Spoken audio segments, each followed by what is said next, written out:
technical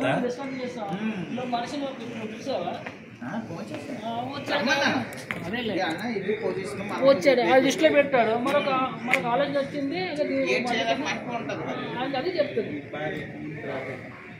వాళ్ళకి ఉండాలే అలాంటి పని ఇప్పుడు ఉండాలి ఇద్దరు ఉన్నారు కదా వాళ్ళు కూడా మంచిదే కదా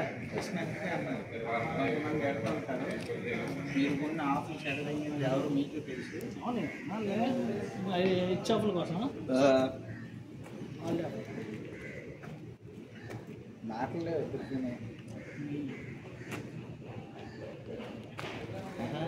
అది ఓకే అయిపోతే జనరల్లో ఉన్నప్పుడు నైట్ అవర్స్ రాదని చిన్న గట్ట కొట్టింది ముందు మన పని ఉంది లేకపోతే కానీ 15 చేసుకోవచ్చు అంటున్నావా అంతన్నా అది లిమిట్ లేదు ఎంతైనా ఉండొచ్చు అంతంటే అప్పుడు ఏముంది పెట్టడం